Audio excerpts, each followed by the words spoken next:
What happens when America's sweetheart, a woman who has spent 3 decades being one of the most beloved actresses in Hollywood, who has faced personal tragedy and public humiliation with quiet grace, sits down for what should be a celebration of her remarkable career, only to have her deepest wounds ripped open on live television? What you're about to witness is one of the most shocking confrontations ever captured on daytime television. The moment when Sandra Bullock, the Oscar-winning actress known for her warmth and accessibility, was pushed to a breaking point that nobody knew existed. The studio went completely silent. The audience held their breath. And Joy Behar discovered that even the kindest people have limits, and crossing those limits has devastating consequences. Before we dive into this incredible story, make sure to subscribe and drop your thoughts in the comments, because trust me, you're going to want to talk about this one. The morning had started with genuine excitement at the View Studios. Sandra Bullock was coming on the show, and everyone from the producers to the makeup artists was looking forward to it. Sandra had always been one of the easiest guests to work with, a true professional who treated everyone on set with the same warmth and respect, regardless of their position. At 60 years old, she remained one of the most bankable and beloved stars in Hollywood, a rare actress who had managed to maintain her girl-next-door appeal while also proving herself as a serious dramatic talent. Sandra arrived at the studio with her characteristic lack of pretension, dressed casually but elegantly, her famous smile already warming up the production staff before the cameras even started rolling. She was there to discuss her latest project and her continued work with various charitable organizations, but more than that, she was there as someone who had earned the affection of the American public over 3 decades of consistent, quality work and genuine kindness. Behind the scenes, sources would later reveal that Joy had been making comments about what she called the cult of Sandra Bullock. She found it suspicious, she said, that someone could be so universally beloved, so consistently nice, without there being something calculated about it. Nobody was that perfect, Joy insisted. And today she had decided she was going to find out what was really behind America's sweetheart. The studio lights were warm as Sandra took her seat at the famous table. She greeted each host with genuine warmth, hugging Whoopi like an old friend, complimenting Sarah's dress, making everyone feel comfortable with her easy, natural charm. The audience gave her a standing ovation that lasted nearly a full minute, and she accepted it with the humble gratitude that had become her trademark, mouthing, "Thank you," and placing her hand over her heart. Whoopi Goldberg opened the segment with obvious affection. Our next guest is someone who needs no introduction but deserves one anyway. Oscar winner, box office champion, and one of the genuinely nicest people in Hollywood. Please welcome our friend Sandra Bullock. The applause continued as Sandra settled into her chair with practiced ease. Thank you so much. What a wonderful welcome. I always love coming here because you all make it feel like a conversation instead of an interview. Sarah Haynes asked about her latest project, and Sandra spoke with her characteristic enthusiasm about the film, about working with her co-stars, about the message she hoped audiences would take away from the story. She was articulate and engaging, mixing humor with genuine insight in a way that had made her one of the most sought-after interview guests in the business. "You know, I've been doing this for 30 years now," Sandra said, her voice carrying that familiar warm quality that had charmed audiences since Miss Congeniality. "And I still get nervous before every project. I still wonder if this is the one where everyone figures out I have no idea what I'm doing." The audience laughed appreciatively. This was the Sandra Bullock they had come to see, self-deprecating and relatable despite her enormous success. For a few minutes, everything felt exactly as it should. Then Joy Behar leaned forward with that familiar edge in her voice, and the atmosphere in the studio shifted dramatically. "So, Sandra," Joy began, her tone carrying an unmistakable sharpness that made the other hosts exchange nervous glances. "You've had this image for decades now, America's sweetheart, the nicest person in Hollywood. Everyone loves Sandra. But I have to ask, and I think a lot of people wonder this, is any of it real? Or is it all just incredibly good public relations?" The question landed like a slap. The audience went silent. The other hosts looked stunned by the hostility of the question. Sandra's smile flickered, but she maintained her composure with the grace of someone who had faced difficult moments before. "I'm not sure what you mean by that, Joy," Sandra replied, her voice measured but carrying a new note of caution. I try to treat people the way I'd want to be treated. That's not PR. That's just how I was raised. Joy wasn't satisfied. But that's just it. You're always so perfect. The perfect career. The perfect image. Even when things went wrong in your personal life, you somehow came out smelling like roses. Don't you think people have a right to be a little skeptical of someone who seems too good to be true? The reference to her personal life made Sandra's expression tighten, almost imperceptibly. Those who knew her history understood immediately what Joy was alluding to. The devastating scandal in 2010 when, just days after winning her Oscar for The Blind Side, her then-husband Jesse James was exposed as a serial cheater who had been unfaithful with multiple women. "I'm not sure what you're asking me, Joy," Sandra said, her voice quieter now, but carrying a new edge. "If you're asking whether I'm a perfect person, the answer is obviously no. I've made mistakes, I've been hurt. I've had to pick myself up and keep going like everyone else." Joy leaned forward with an expression that seemed almost eager. "Let's talk about that, actually, the Jesse James situation. You won an Oscar, you were on top of the world, and then it all came crashing down. But here's what I've always wondered. You were married to this man for years. He was doing all these things behind your back. Are we really supposed to believe you had no idea? That you were completely blindsided?" The question was cruel in its precision, suggesting either that Sandra had been complicit in ignoring her husband's behavior or that she was naive to the point of stupidity. Several audience members gasped. Sunny Hostin looked like she wanted to intervene immediately. Even Whoopi's expression had hardened at the viciousness of the question. Sandra sat very still for a moment, and when she spoke, her voice was controlled but carried an undertone of steel that the audience had never heard from her before. "Joy, I'm going to assume you've never been betrayed by someone you loved and trusted completely, because if you had, you wouldn't ask that question." The response was quiet but devastating. Joy seemed momentarily caught off guard, but she recovered quickly. "I'm just asking what a lot of people have wondered over the years. You present this image of being so smart, so savvy, so in control of your life. But you didn't see what was happening in your own marriage? It doesn't add up." Something shifted in Sandra's eyes then. The warm, accessible persona began to give way to something harder, more protective. "What doesn't add up, Joy, is why you think my personal tragedy is appropriate fodder for your entertainment. That was the worst period of my life. I had just experienced the highest professional moment of my career, and within days my entire personal life was destroyed. I had to face that publicly, with the whole world watching and judging and speculating, and I did it with as much dignity as I could manage." Her voice was rising slightly now, gaining an intensity that the audience had never associated with America's sweetheart. "Do you have any idea what it's like to have your heart broken in front of millions of people? To have every detail of your humiliation dissected by strangers? To have people like you questioning whether you somehow deserved it because you should have known better?" Joy tried to interject. "I'm not saying you deserved it. I'm just asking questions that—" "No," Sandra cut her off, her voice sharp. "You're not just asking questions. You're implying that I was either stupid or complicit in my own betrayal. Those are the only two options your question allows for, and both of them are cruel." The studio had gone completely silent. The audience was witnessing something they had never seen before. Sandra Bullock, the eternal good sport. The woman who laughed off everything with self-deprecating humor, fighting back with real anger. "Let me tell you something about that time, Joy, since you seem so curious about it." Sandra's voice was controlled, but carried the weight of years of suppressed pain. "I was devastated, completely shattered. I had to make decisions about my future, about my family, about my children, while the entire world was watching and commenting and taking sides. And I did it without ever bad-mouthing Jesse publicly, without ever seeking revenge through the media, without ever using my platform to destroy him the way he had destroyed me." She paused, her eyes locked on Joy's face. "Do you know why I did that? Because I have children. Because those children will grow up and read everything that was written about that time.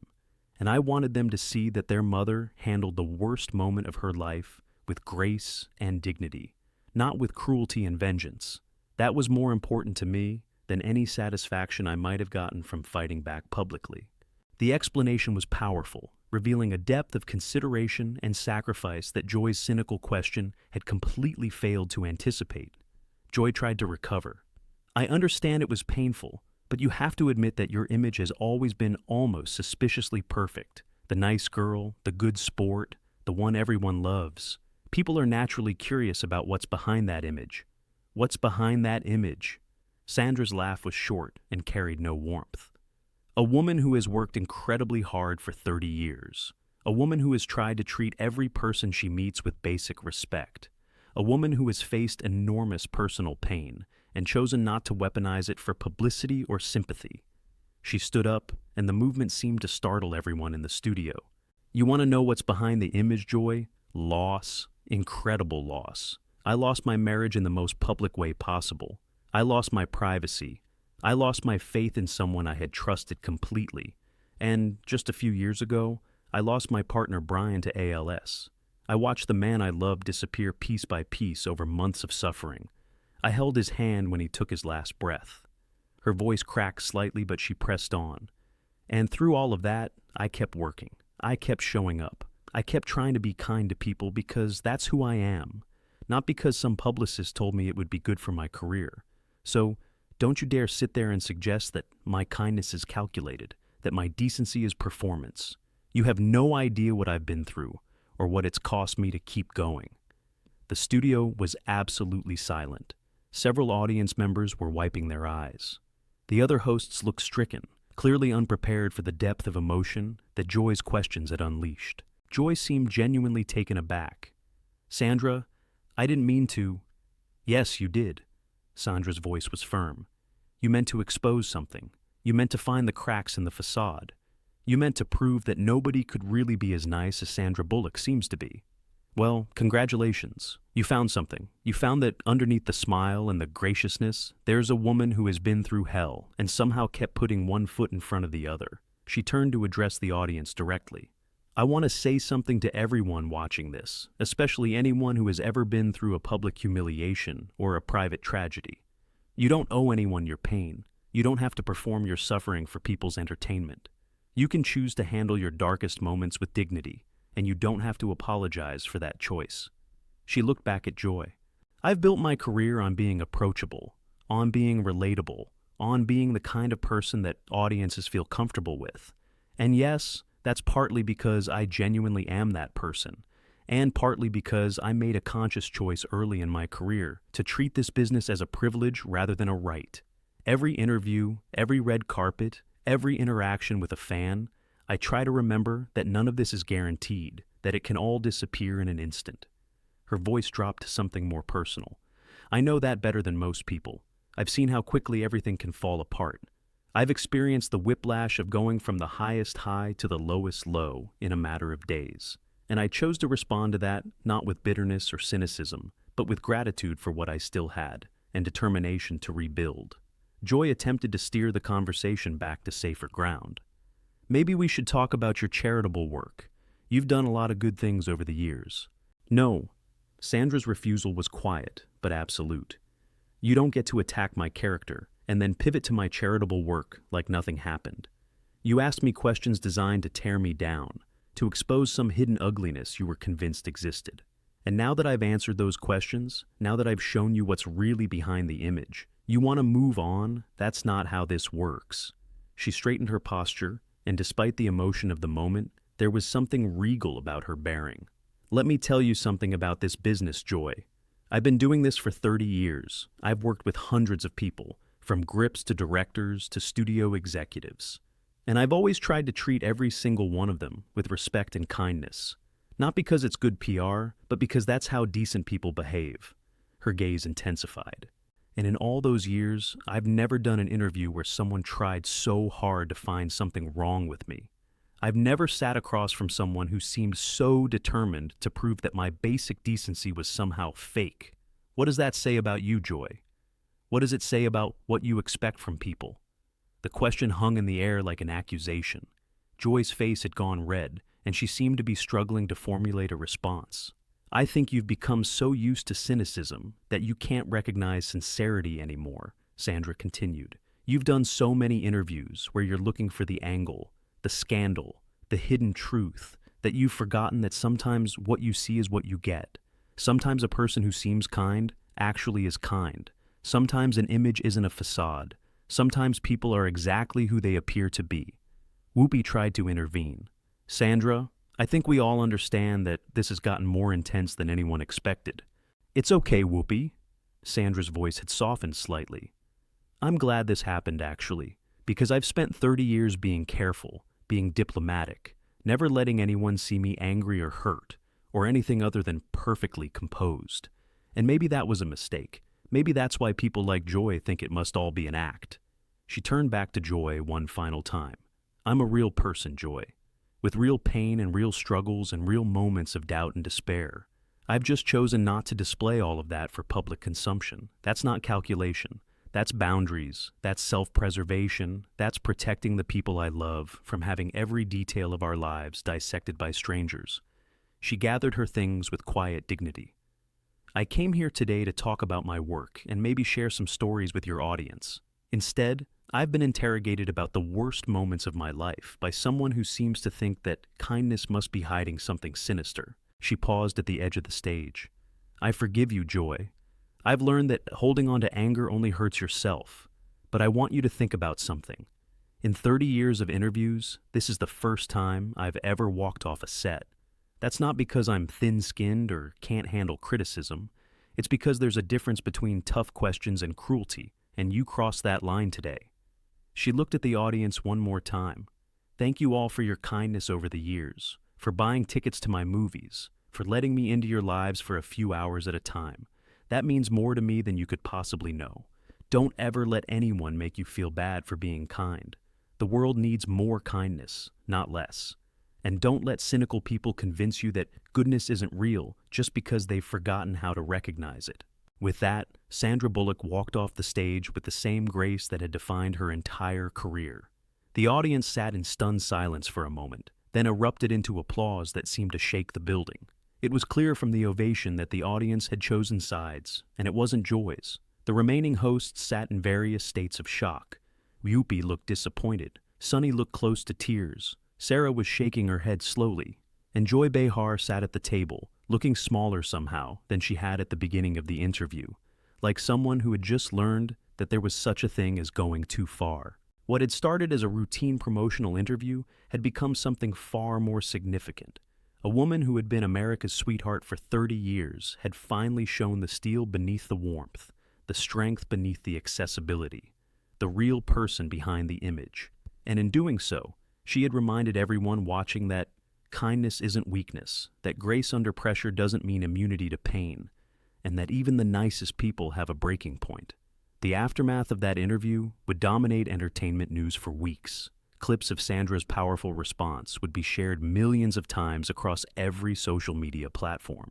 Think pieces would be written about celebrity interviews, about the right to privacy, about the cost of public life and the price of fame. And somewhere in all of that conversation, a question would emerge that was bigger than any one interview.